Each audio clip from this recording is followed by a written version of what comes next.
반갑습니다. 붓다의 복과 지혜입니다. 오늘도 부처님의 가르침 속에서 진리를 찾아가는 여정에 함께 해주셔서 감사합니다. 이 시간 우리는 신족, 곧 무엇인가를 성취하기 위한 기초적이고도 본질적인 힘에 대해 함께 살펴보려 합니다. 부처님께서는 수행자가 위대한 깨달음을 이루기 위해 반드시 갖춰야 할 4가지 토대를 말씀하셨습니다. 그것이 바로 사여의종 욕, 정진, 심, 사의 4가지 여의족입니다. 이 실천은 단순한 신통을 위한 것이 아니라 모든 이의 괴로움을 덜고 참된 평화를 이루기 위한 힘을 기르는 길입니다. 부처님께서 길을 잃은 이들을 바른 길로 이끄시기 위해 신족을 펼치셨던 것처럼 우리도 일상 속에서 의욕을 일으키고 정진하며 마음을 모으고 지혜롭게 사유함으로써 진정한 신통 곧 자비와 지혜의 삶을 살아갈 수 있습니다. 오늘 영상이 여러분의 수행과 삶의 작은 등불이 되기를 발언합니다. 자, 그럼 신족이란 무엇을 성취하기 위한 기초적으로 필요한 힘이다. 그 여정을 함께 해볼까요? 부처님과 쿨라 상자의 이야기. 내 마음이 그곳에 이르기 전에 몸은 이미 도착해 있었다. 어느 날 부처님께서 제자들과 함께 기원정사에 머무르고 계실 때 마을의 한 수행자 쿨라 상자가 부처님을 찾아와 이렇게 말했습니다. 세존이시여, 저는 깊은 산 중에서 12년간 고행을 하며 정진해 왔습니다. 그러나 아직도 마음이 산란하고 깨달음은 멀게만 느껴집니다. 저는 부처님처럼 신족, 곧 신통한 능력을 얻고 싶습니다. 어떻게 하면 저도 산을 넘고 바다를 건너듯 마음의 장애를 초월할 수 있겠습니까? 부처님은 조용히 미소 지으시며 물으셨습니다. 그대는 진정 그것을 이루고자 하는 의욕이 있는가? 쿨라는 대답했습니다. 그렇습니다, 세존.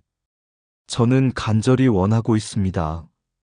그렇다면 정진은 어떠한가? 하루에 몇 번이나 마음을 바로잡고 원력을 일으키는가? 쿨라는 고개를 숙이며 말했습니다. 때로는 피곤하고 지치면 수행을 미루고 핑계를 댄 적도 있습니다. 부처님께서는 부드럽지만 단호하게 말씀하셨습니다. 그렇기에 그대의 신족은 아직 피어나지 못한 것이다. 신족이란 신통한 재주가 아니다. 무엇인가를 이루고자 할 때 그 기초적으로 필요한 4가지 힘의 완성이다. 욕, 간절한 의지, 정진, 멈추지 않는 노력, 심, 집중된 마음, 사, 꿰뚫어보는 지혜.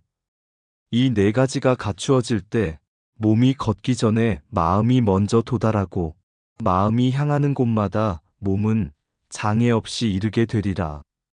이것이 부처들이 펼친 신족의 진실한 뜻이다. 그날 이후 쿨라는 깊은 사유 속에 들어갔고 오랜 시간이 지나자 그의 마음은 산란함에서 벗어나 조용한 기쁨과 지혜의 빛을 품기 시작했다. 그리고 마침내 그는 깨달음의 문턱에서 부처님의 말씀을 되새겼다. 네 마음이 이르면 그곳에 장애란 없다. 신족은 곧 수행의 뿌리요, 성취의 필수 조건임. 단지 신통한 능력이 아니라 모든 장애를 넘어서는 마음의 힘, 그것이 부처님께서 가르치신 신족의 참뜻. 물 위에 그려진 달 그림자를 따라가던 제자에게 부처님과 라훌라의 마지막 선정 수행. 부처님의 아들 라훌라는 출가하여 수행자가 되었지만 어린 시절부터 마음이 쉽게 흔들리고 남을 의식하는 태도가 강했습니다. 남들이 칭찬하면 우쭐했고 비난하면 쉽게 낙담했습니다. 부처님께서는 그런 라훌라에게 마음의 집중과 통찰, 즉 관여의족의 수행을 가르치고자 하셨습니다. 어느 날 부처님께서는 라훌라를 데리고 연못가에 함께 앉으셨습니다. 연못의 잔잔한 물 위에 달빛이 비쳐 마치 달이 연못 안에 떠 있는 듯 했습니다. 부처님께서 라훌라에게 물으셨습니다. 저기 떠 있는 저 달을 건져볼 수 있겠느냐? 라훌라는 웃으며 말했습니다. 그건 단지 물에 비친 그림자일 뿐이니 손으로 건질 수는 없습니다. 부처님께서 고개를 끄덕이며 말씀하셨습니다. 그렇다. 수행 중에 떠오르는 생각이나 환상도 그와 같으니라. 눈앞에 선명히 나타나도 그것은 실체가 아니니 거기 마음을 빼앗기면 그림자를 쫓는 것이 된다. 그러니 수행자는 마음이 움직일 때마다 그것을 비추는 지혜, 그 마음이 어디서 일어나고 어디로 흘러가는지 끊임없이 관통찰하는 힘을 가져야 한다. 이것이 바로 관여의족이니라. 그날 이후 라훌라는 수행 중 눈을 감으면 연못에 비친 달을 떠올렸고 모든 생각을 달 그림자로 보고 흘려보내기 시작했습니다. 감정이 일어나면 그 감정을 따라가지 않고 그 자리에서 비추고 살폈으며 고요한 선정 속에서 사유를 깊게 가져갔습니다. 시간이 흘러 그는 마침내 부처님의 말씀처럼 진짜 달진실한 지혜이 그의 내면 하늘에 떠올랐음을 느꼈습니다. 부처님께서는 말씀하셨습니다. 욕망을 가진 자는 하고자 함에서 시작하지만 그것이 참된 결과에 이르려면 반드시 정진하고 마음을 안정시키며 마지막에는 그 마음을 비추는 지혜로 나아가야 한다. 관여의족이란 그대 자신을 거울 삼아 일어나는 모든 것을 관찰하고 통찰하는 것이다. 신통은 기적이 아니라 스스로의 마음을 꿰뚫는 깊은 집중력에서 나오는 것이다. 수행자에게 단지 신기한 힘을 갈망하는 것이 아니라 그 힘이 생겨나는 내면의 뿌리, 즉 관찰과 통찰이라는 지혜의 눈이 얼마나 중요한지를 보여줍니다. 라훌라처럼 수많은 생각의 그림자를 쫓는 대신 그 마음을 가만히 비추고 사유할 수 있다면 그 자체가 부처님께서 말씀하신 신족의 바탕, 관여의족의 완성에 다가가는 길이 될 것입니다.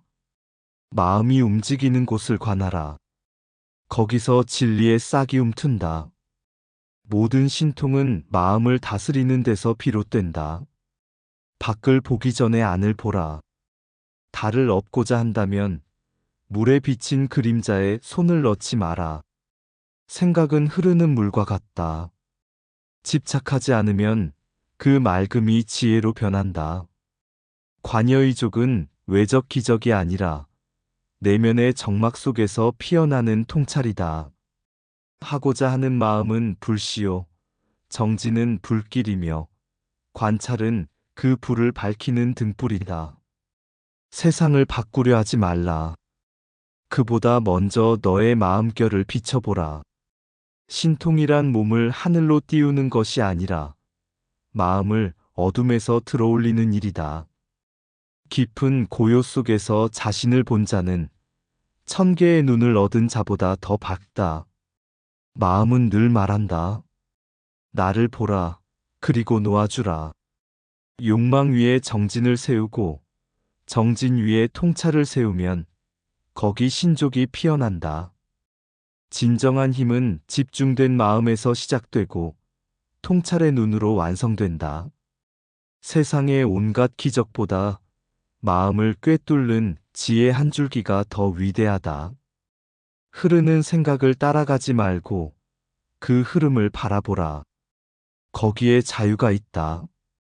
관찰하는 자만이 진리를 본다. 진리를 보는 자만이 신통을 얻는다. 진정한 신통은 무엇인가? 부처님과 목동의 이야기. 옛날 인도 어느 외진 숲속 마을에 한 목동 소년이 살고 있었습니다. 그는 사람들과 어울리기를 꺼려하며 매일 숲으로 들어가 외로운 삶을 살았지요. 어느 날 부처님께서 이 마을을 지나시다가 조용히 명상하는 그 소년을 발견하셨습니다. 소년은 부처님께 다가가 공손히 묻습니다. 세상 사람들은 신통을 원합니다. 하늘을 날고 벽을 지나고 소리를 꿰뚫고 남의 마음을 읽기를 바랍니다. 부처님, 정말 그런 능력을 얻으면 괴로움에서 벗어날 수 있습니까? 부처님은 조용히 웃으시며 묻습니다. 너는 오늘 아픈 송아지를 업고 강을 건넜다지? 소년은 부끄럽게 대답했습니다. 네 어미 소가 애타게 울어서요. 제 몸은 작지만 힘껏 업고 강을 건넜어요. 부처님은 소년의 눈을 바라보며 말씀하십니다. 너는 이미 신족통을 쓴 것이니라.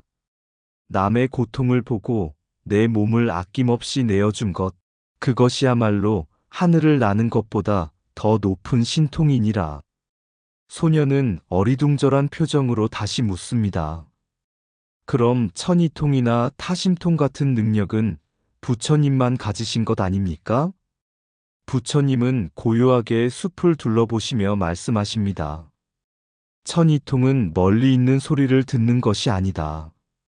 남의 고통에 귀 기울일 줄 아는 귀가 천이통이다. 타심통은 남의 생각을 꿰뚫는 것이 아니다. 말없이 울고 있는 이의 마음을 알아보는 것이 진짜 타심통이다. 숙명통은 지난 생을 보는 것이 아니다. 오늘 받은 은혜를 기억하고 보답할 줄 아는 마음이 숙명통이다. 천안통은 미래를 내다보는 것이 아니다. 지금 이 순간 누군가의 괴로움을 덜어주는 것, 그것이 천안통이다. 소녀는 잠시 침묵하다가 눈시울을 붉히며 말했습니다. 그렇다면 저는 이미 신통을 가진 사람입니까? 부처님은 고개를 끄덕이며 마지막으로 말씀하셨습니다. 숨쉬고 말하고 사랑하고 연민할 줄 아는 너의 마음. 그것이야말로 세상을 구하는 신통이니라. 그날 이후 소녀는 다시는 신통을 갈망하지 않았습니다. 대신 마을의 병든 자를 돌보고 짐을 들어주고 길 잃은 이를 인도하며 살았다고 합니다. 그리고 훗날 그는 진심의 통딸이라는 이름으로 수행자들에게 본보기가 되었다고 전해집니다. 신통은 보여주는 기술이 아니라 이해와 자비의 구현이다. 부처님께서 말씀하신 방편으로서의 신통이란 중생을 깨우기 위한 수단일 뿐 목표가 되어선 안 된다.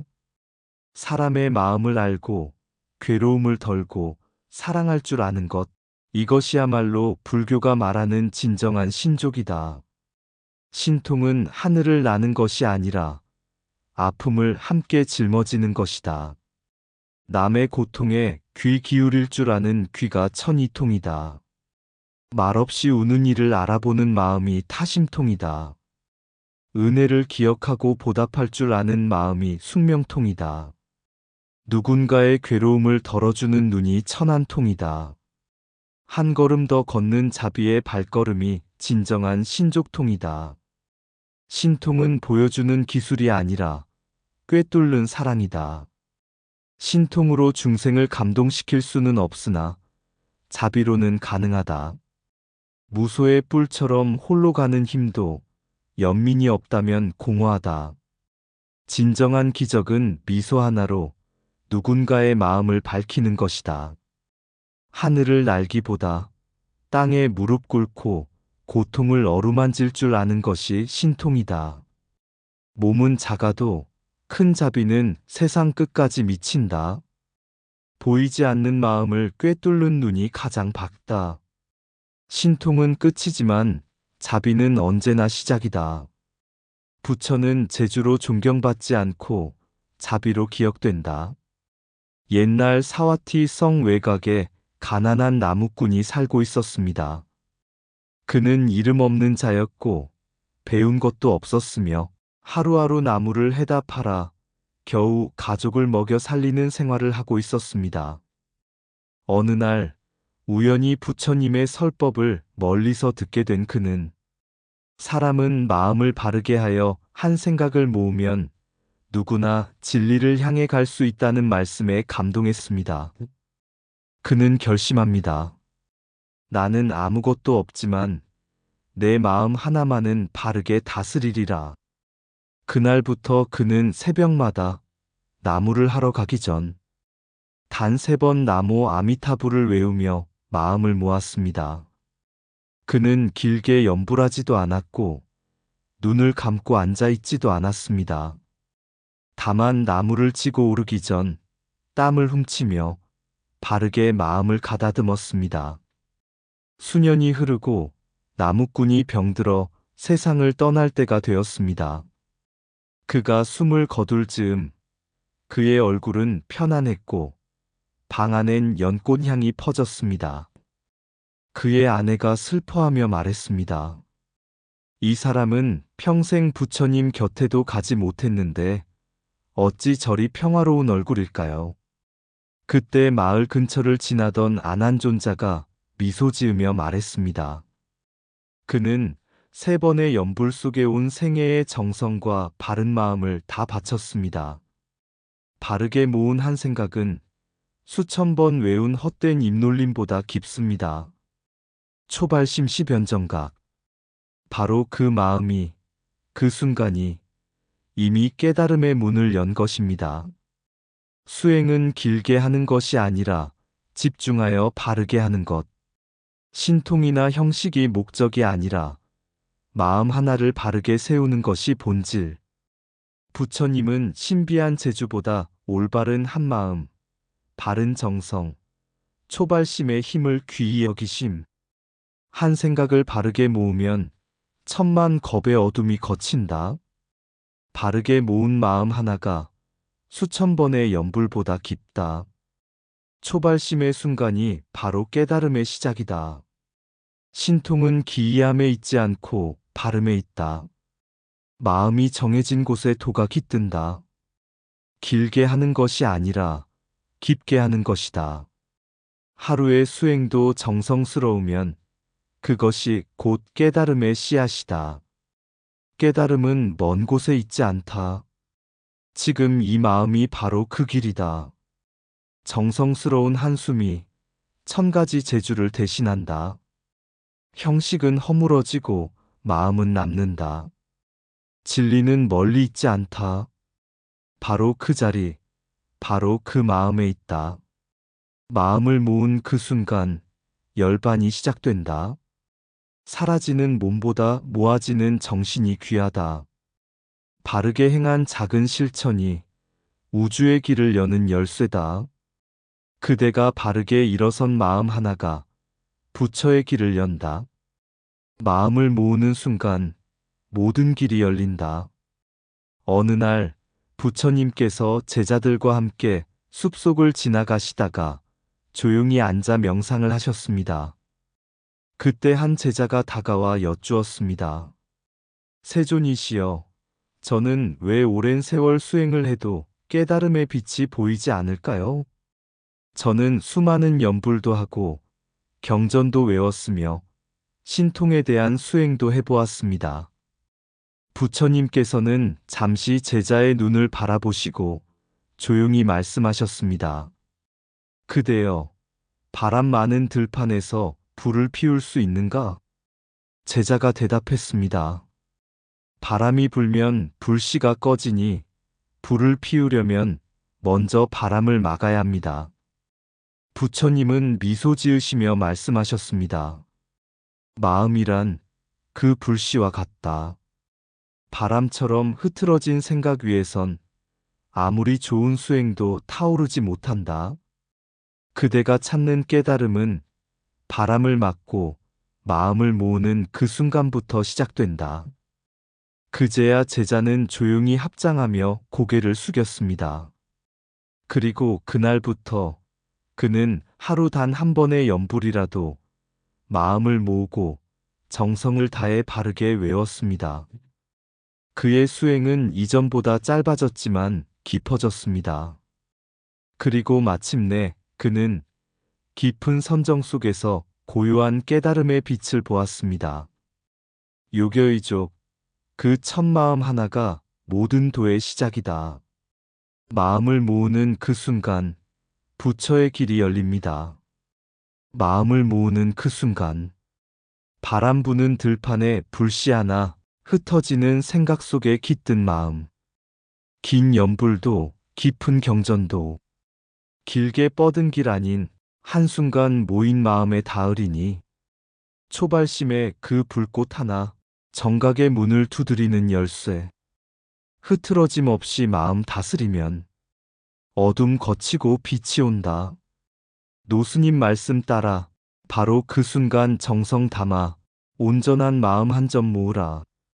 수행의 길은 멀어도 그 시작은 늘 지금 여기서 나가 마음 모을 때부터. 요교이족 첫 발자국, 깨달음 길 열리는 문. 모든 것은 그 순간부터 깊은 집중 안에서 피어나리라. 이상 붓다의 복과 지혜였습니다. 오늘도 복지 구족한 날 되세요. 구독과 좋아요는 붓다의 복과 지혜를 밝히는 큰 자비의 등불이 됩니다.